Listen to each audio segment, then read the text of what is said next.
This is Tamor Hussain reading for reviewer Richard Wakeling. Biomutant's post-apocalyptic open world differs from the norm, even if it's guilty of adhering to a few familiar tropes. The remnants of its neglected towns are still populated by dilapidated buildings and roaming bandits, and its overgrown roadways are littered with the burnt-out husks of abandoned vehicles.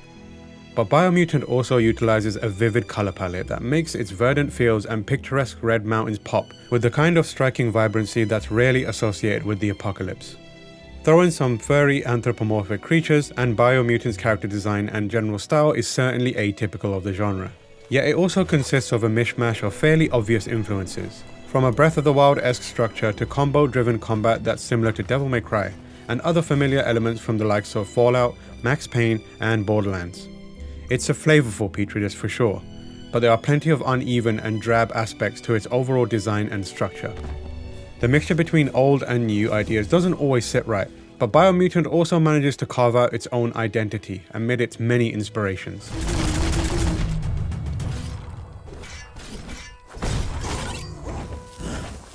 This begins with the character creator as you step into the flosculent skin of one of the aforementioned creatures, an odd hybrid between a squirrel, rat, and any other scurrying critter that comes to mind. Choosing a breed affects your starting stats to a certain degree, and you can pump points into specific attributes if you fancy, say, dealing more melee damage or increasing your chances of bartering with merchants. It's your typical by-the-numbers RPG progression system. There's some personality to the character creator, as your body shape will change depending on which stats you opt to emphasize. Big head for intellect, big biceps for strength, for example. Ultimately, however, your starting attributes aren't especially significant. You're able to put 10 points into a category each time you level up, so it's easy to build a fairly well-rounded character within a few hours. The final part of creating your character involves picking a class, which impacts both your starting weapon and the addition of a unique skill. The Commando, for instance, inflicts 10% more damage with ranged weapons, while the Psy-Freak gets access to a lightning attack that otherwise isn't available to the other classes. These aren't game-changing skills, and you'll be swapping out weapons by the dozen in no time at all, but they do add a smidgen of variety to subsequent playthroughs.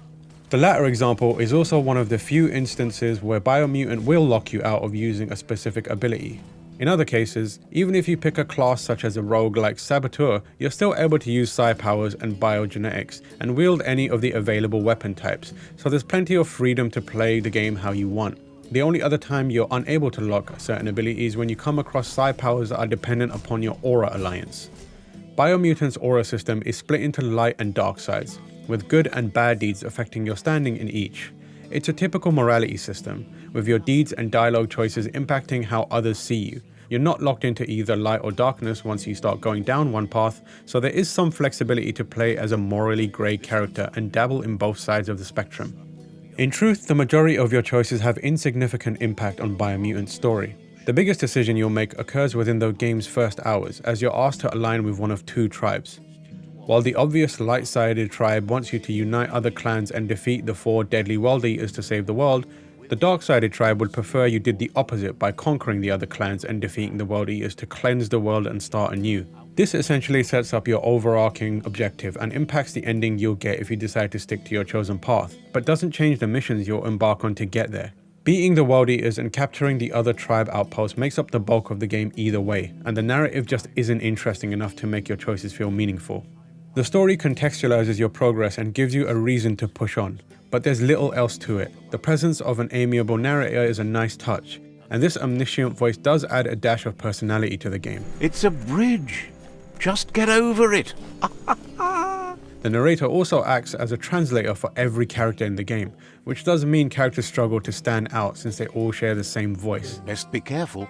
You're a key figure now. The writing doesn't do the cast any favors in this regard either, with most characters existing to spew exposition and lore before sending you on a fetch quest.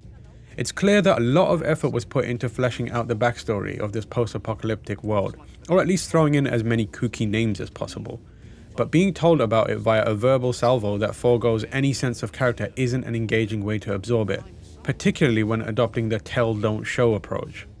Unimaginative mission design compounds the story's shortcomings, as your quest to defeat all 4 world eaters always boils down to a formulaic back and forth. The general structure is decent enough, with the Tree of Life looming high in the center of the map, its mammoth roots jutting out into 4 different directions. There's a world eater waiting at the end of each route and a supporting character that's willing to help you reach them. The problem is that the way you reach each one is always the same. You meet a character, they reveal the vehicle you need to use, then you're sent to grab a part they need to get it working, and repeat. The vehicles themselves offer a nice change of pace, with a hulking mech and gun-toting speedboat on the agenda, among others, but the journey's always short and quick, making the world eaters feel anticlimactic. It's also a tad odd that you spend the game building up your own character, only to defeat the game's biggest foes while behind the wheel of various vehicles. Combat is fun in short bursts too, although it takes a couple of hours to find its footing. Both the dodge and the parry mechanics require some time to get the hang of. The automatic lock-on is inconsistent, and your starting moves and weapons are underwhelming.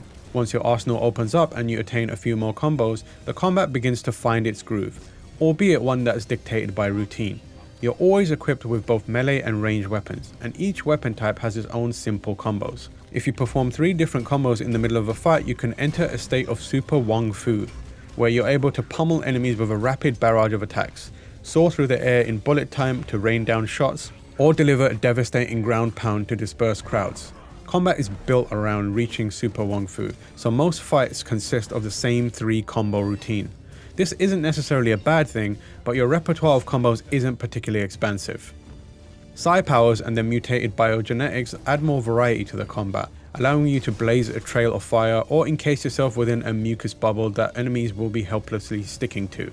Judicious use of slow motion also gives your attacks a sense of tangible impact, and the relatively infrequent nature of combat works in its favor when it comes to staving off repetition. In between fights, you're incentivized to explore Biomutant's open world with the promise of loot. Old bric-bracs like that, sometimes still full of good things. Each location even features a convenient checklist so you know if you're missing anything.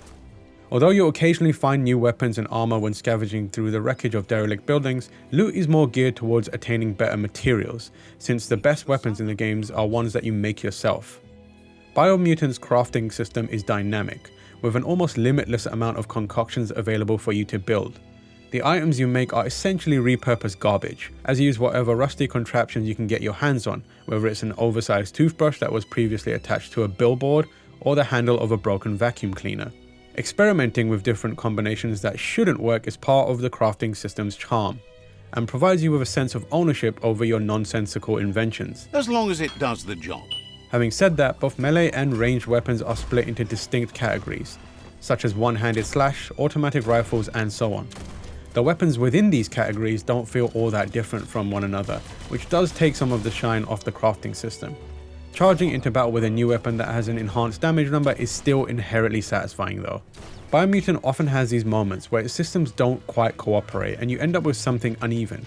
While combat is fun in moderation and the crafting system is bizarre in all the right ways, the flip side of this is dull and monotonous quest design and forgettable story and hollow morality. There's still an enjoyable game here, but a lot of unfortunate caveats come attached to that statement.